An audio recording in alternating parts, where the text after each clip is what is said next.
Tonight I want to talk about face masks and two primary and reasonable reasons why I will not wear one. And if you happen to be in the same boat as me, you probably shouldn't either. We will start on if I'm told I'm required to wear a face mask, I'm going to say that I have a medical condition that actually requires me not to wear one. And let me define this medical condition. Even though an establishment doesn't have the right to ask you what your medical condition is, they just have to simply be understanding you have a medical condition. You choose not to disclose it, but it's unhealthy for you yourself to wear a mask. So this is why I will not wear a mask. It's one of the two reasons, and we'll move into the second after this. But I'm gonna give this medical condition a name because I don't believe that it actually has a real name, but I'm gonna call it Ronaldonopolis.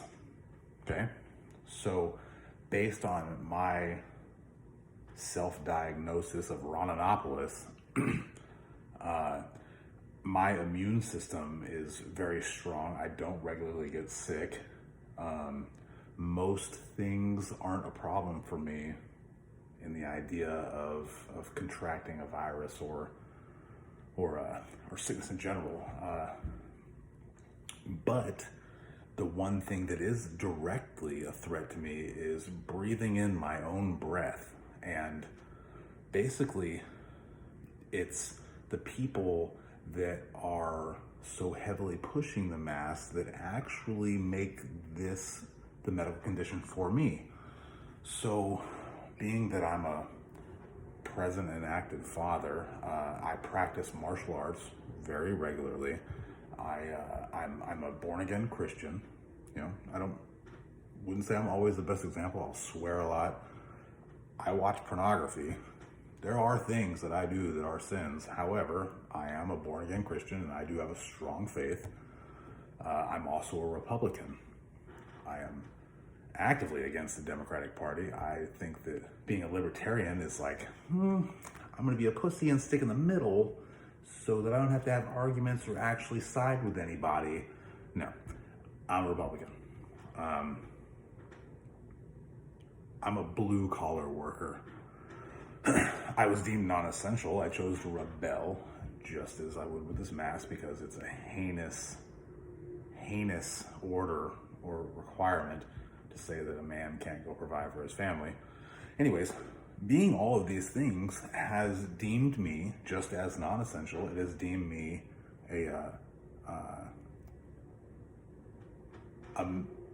a victim, or actually, excuse me, a perpetuator of toxic masculinity, but a victim of that label. So being a victim of the label of having toxic masculinity, my breath in itself is now deemed toxic as I act and work and live and speak toxicity.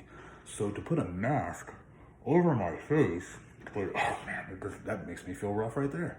To hold it like this and to continue to breathe in my own air, I'm breathing in toxicity, and that's not healthy for me. Now, while I understand that there's a possibility my toxicity could bother other people, I'm going to be more concerned about myself, just as the rest of you are, and I don't want to breathe in too much of my own air because it could make me sick from the toxicity. So, based on Ronaldopolis, I'm not going to breathe in toxicity because it'll make me sick, and that's one good medical reason for me not to wear a mask. 2, here's going to be the controversial one, but based on liberal thinking and the same people pushing the mask and calling me a person suffering from toxic masculinity, a person very close to me went to go grocery shopping today, and she was rejected at the front door of H-E-B because she was not wearing a mask. She was instructed that she would have to go get a mask and come back if she chose to come in and be a customer in that store, which that's pretty ridiculous. However, she did. She went to her car, she got a mask, she came back, and as she was being checked, by the non-English speaking patron at the front door, whether or not she had a mask on. Two black women walked past her, normal speed. The gentleman looked up, he noticed that they weren't wearing a mask, and he said nothing. He said nothing because these were black women. Now, based on current events, racial scrutiny is on fire. You know, they're very worried about saying anything to a black person that might be considered offensive, even if it is the status quo. So she was instructed, and she's not even white actually, she's Lebanese, it's crazy, was instructed to go back to her vehicle, get a mask, and come back. So she was then allowed to go back into HEB and grocery shop like a standard normal American. But these two black women ran up and down the aisles, touched everything they wanted to, breathed on everything, coughed on whatnot, who knows, at no consequence or no reprimand, and were allowed to continue and shop. Okay, touchy subject. However, a lot of Democratic counties have now followed suit with saying that all non-whites are exempt from any mask orders. Now, some people will say to argue this is racist. If you're a person arguing masks, then why are you thinking that it's okay to tell blacks that they should have to wear masks? That's not the point here. The point is that the government overreach says that one race should be treated different than all of the others, which is racism by definition. But all non-whites are not held to conform to a mask order and are not allowed to be scrutinized by others for not wearing a mask because they are worried about racial profiling. Now, while I don't agree with it, it does hit home real hard for me in some ways. Now, something I haven't told the internet or anybody else yet, I'm gonna come out now, is that I am transracial. That's right. As you can see, I am mid-transformation.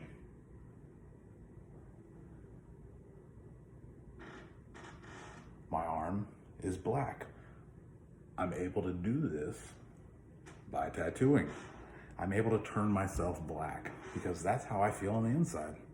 I grew up in a certain way that makes me feel like I should be respected as a member of the black community because I am part black, just as many other people that stand with the black community are part black. I found a Google body area or surface area calculator that says that when I'm finished transitioning this arm into all black, I will be 11.5% black. So in that, I feel that it's offensive if you can't respect the way I feel on the inside. On the inside, I feel like I'm partially black. On the outside, my face and this arm, they appear to be white.